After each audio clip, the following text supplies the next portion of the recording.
Xan hayanda qaldım. Belə başıma dolanma.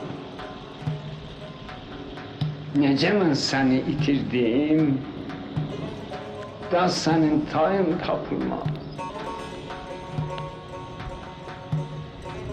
Sən ölən gündən gəldin, məni götdü ayrı kəndə. Mən uşaq nə anlayaydım. Başımı qatıb uşaqlar, neçə gün mən orada qaldım. Qayıdıb gələndə baxdım, yerimi yığışdırıblar.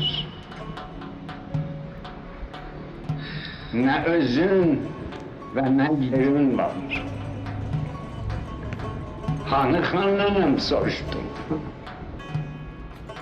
Dediler ki xan nənənin aparıbla Kərbəlaya ki şəfasını oradan alsın.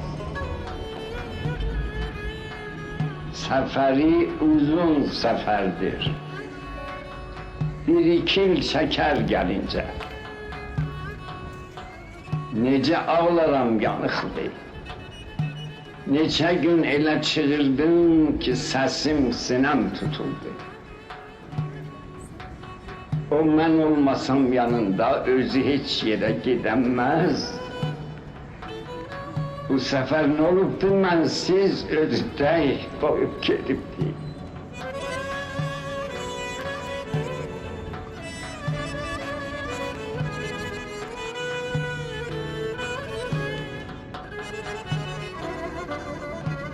Hamıdan acıq edərkən hamıya acıqlı baxdım. Sonra başladım ki mən də gedirəm onun dalınca.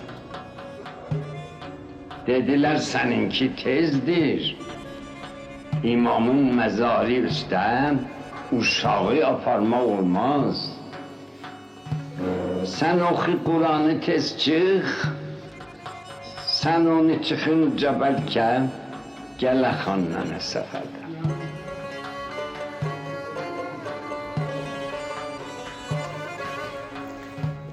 Tələsik cavanlamaqda oxuyub Kur'an'ı çıxdım ki yazım sənə gəl indi. Daha çıxmışam Kur'an'ı. Mənə sovqat al gələndə.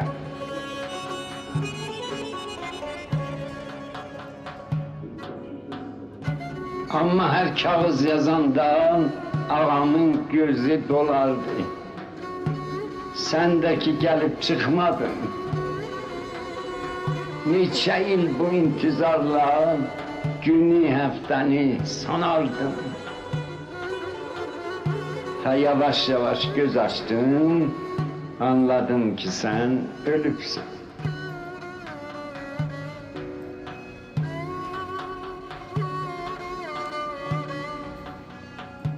Bilə bilməyə hənuz da ürəyimdə bir itik var.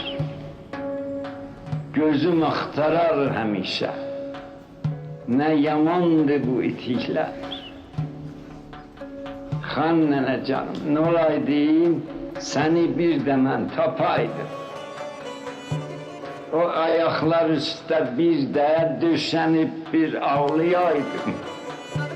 Qoli həlqə salmış iptək o ayağı bağlayaydım ki daha gedəmməyəydim.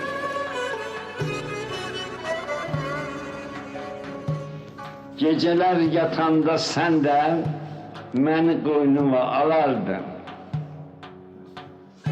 Necə bağrıma basardın, qolun üstə gah salardın.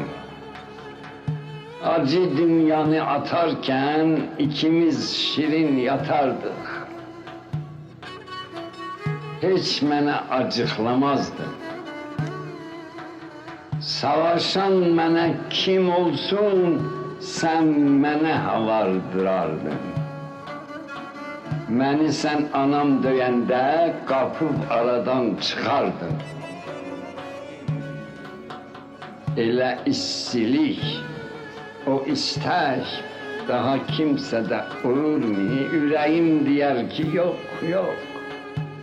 O derin səfalı istək, mənim ol əzizliyim tək, sən ilə gedib tükəndi.